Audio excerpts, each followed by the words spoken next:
पाकिस्तान में petrol pump चलाने वाले डीलरों और सरकार के बीच टकराव अब बड़े संकट की ओर बढ़ता दिख रहा है। जी हां, पाकिस्तानी पेट्रोलियम डीलर्स एसोसिएशन यानी पीपीडीए ने सरकार को सिर्फ 72 घंटे का अल्टीमेटम दिया है। मांगी पूरी नहीं हुई तो 15 अगस्त की सुबह 6 बजे से पूरे पाकिस्तान में पेट्रोल पंप अनिश्चितकाल के लिए बंद करने की चेतावनी दी गई है। यानी अगर सरकार और डीलरों के बीच अगले 3 दिनों में समझौता नहीं हुआ तो पाकिस्तान में पेट्रोल डीजल की सप्लाई पर बड़ा असर पड़ सकता है और इसका सीधा असर आम लोगों की आवाजाही, ट्रांसपोर्ट और रोजमर्रा के कारोबार पर पड़ने की आशंका है।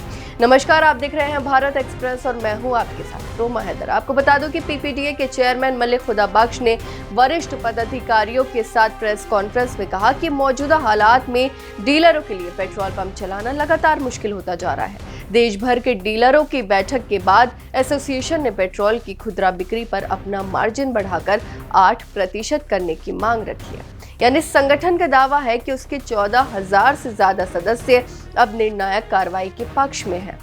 वहीं आपको बता दूं कि मामला अचानक नहीं बिगड़ा है। पीपीडीए के मुताबिक 7 अगस्त को चेयरमैन ने पेट्रोलियम मंत्री अली परवेज मलिक के सामने डीलरों की समस्याएं रखी थी। आपको बता दूं कि इससे पहले भी डीलर देशव्यापी हड़ताल की तैयारी कर चुके थे और उस वक्त पेट्रोलियम मंत्री ने डीलरों से हड़ताल टालने की अपील की थी और भरोसा दिया था कि 2 हफ्ते के भीतर उनकी समस्याओं की समीक्षा कर समाधान निकाला जाएगा। लेकिन डीलरों का कहना है कि तय समय बीतने के बावजूद उनकी प्रमुख मांगों पर कोई ठोस समाधान नहीं निकला।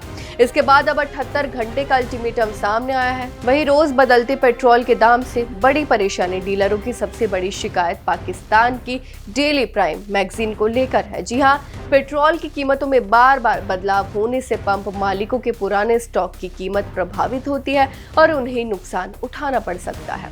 वहीं पीपीडीए का कहना है कि इससे उनकी वर्किंग कैपिटल पर भी दबाव पड़ रहा है। वहीं महंगाई के कारण बिजली और गैस के बिल, कर्मचारियों की सैलरी और दूसरे ऑपरेशनल खर्च लगातार बढ़ रहे हैं।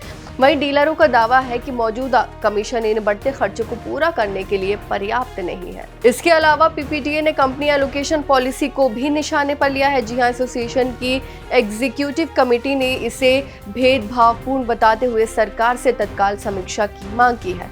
डीलरों का कहना है कि नीति पारदर्शी और निष्पक्ष होनी चाहिए ताकि उनके कारोबारी हितों की रक्षा हो सके। वहीं पाकिस्तान सरकार के सामने 72 घंटे की बड़ी चुनौती और अगर बातचीत से रास्ता नहीं निकला तो 15 अगस्त सुबह 6 बजे से पेट्रोल पंप बंद हो सकते हैं। और अगर ये बंदी अनिश्चितकाल तक चली तो सवाल सिर्फ पेट्रोल पंपों का नहीं रहेगा बल्कि पाकिस्तान की सड़कें, ट्रांसपोर्ट व्यवस्था और रोजमर्रा की अर्थव्यवस्था भी इसकी चपेट में आ सकती है। आपकी इस बारे में क्या राय है, हमें कमेंट करके जरूर बताएं। फिलहाल इस खबर में बस इतना ही और ऐसे ही तमाम खबरों को देखने के लिए देखते रहिए भारत एक्सप्रेस।